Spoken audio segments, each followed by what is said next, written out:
والسلام على أشرف الأنبياء والمرسلين سيدنا ومولانا محمد وعلى آله وأصحابه ومن تبعهم بإحسان إلى يوم الدين. أما بعد. Hadratul Mukarram Ustadz Dayat selaku Ketua Mushola Darul Muslimin, yang saya hormati jamaah Mushola Darul Muslimin yang insya Allah dirahmati Allah Subhanahu wa Ta'ala. Pertama-tama marilah kita panjatkan puja dan puji syukur kita atas kehadiran Allah Subhanahu wa Ta'ala, karena berkat rahmat dan hidayahnya kita semua dapat berkumpul di tempat yang insya Allah barakah ini. Kedua kalinya salawat serta salam tak lupa kita haturkan kepada junjungan kita Nabi Agung, Nabi akhir zaman, Nabi Muhammad sallallahu alaihi wasallam. Karena berkat beliau kita berada di sini, kita menjadi umat yang beragama Islam.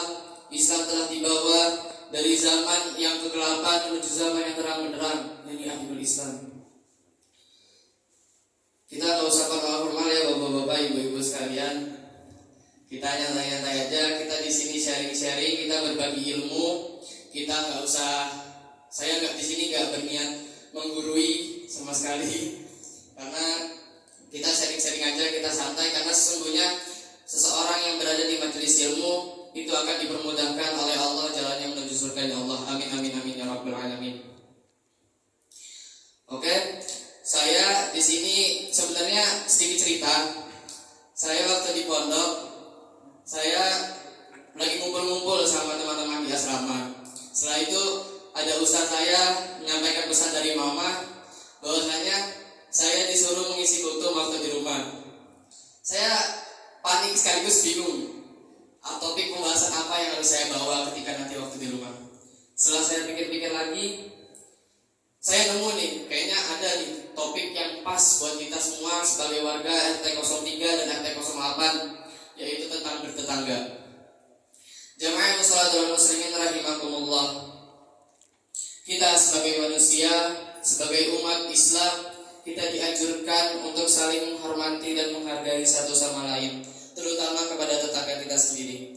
Seperti sabda Nabi Muhammad SAW, "Wa man kana yu'minu billahi wal yawmil akhir falyukrim jarahu, wa man kana yu'minu billahi wal yawmil akhir falyukrim dhaifahu."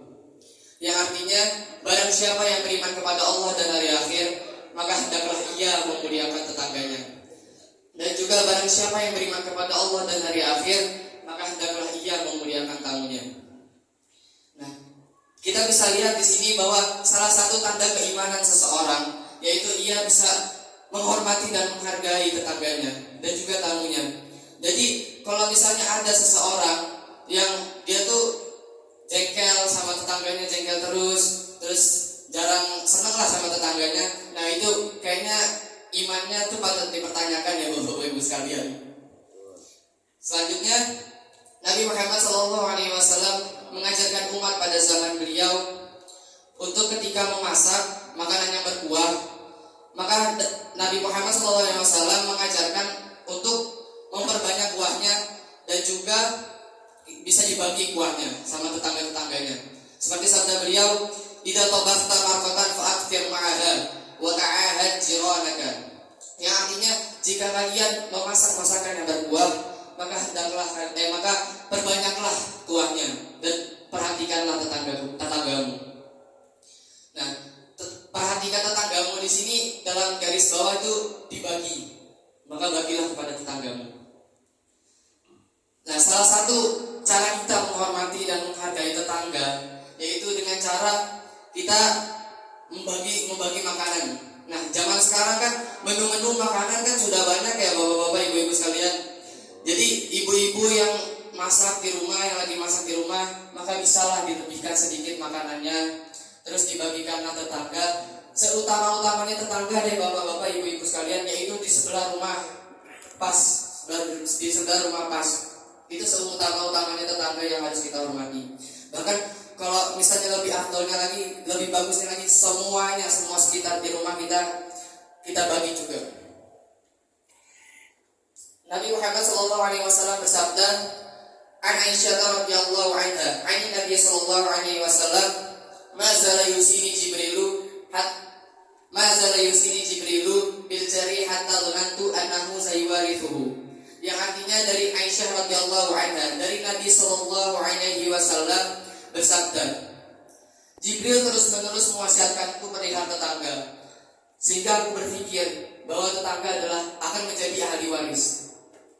Nah, sebegitu penting tetangga bagi kita sebagai umat Islam, sampai malaikat Jibril terus-menerus mewasiatkan kepada Nabi Muhammad untuk terus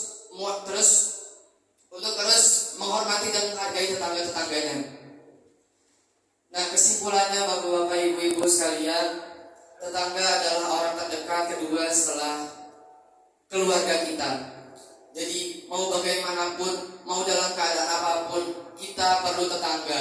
Jadi kalau misalnya kita mau minta tolong apa-apa kan pasti ke tetangga ya Bapak-bapak, Ibu sekalian. Apalagi tetangga di samping rumah kita, samping rumah kita pas. Itu adalah seutama-utamanya tetangga. Mungkin cukup sekian tausiah yang dapat saya sampaikan. Mohon maaf bila banyak salah kata. Mobil khusus untuk saya grogi. Jujur saya grogi.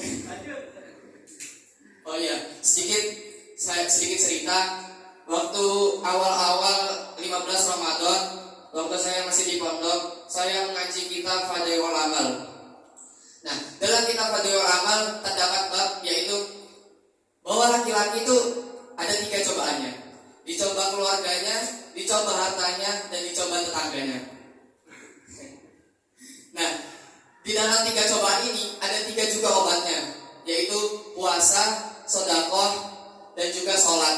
Nah, semoga bapak-bapak yang sedang mengalami 3 cobaan tersebut, maka obatnya itu adalah puasa yang bapak lakukan, terus sholat yang bapak dirikan, dan juga sedekah yang bapak keluarkan, itu akan menjadi obat dari semua cobaan bapak-bapak sekalian. Sekian, mohon maaf bila saya banyak salah kata karena saya grogi. Wassalamualaikum warahmatullahi wabarakatuh.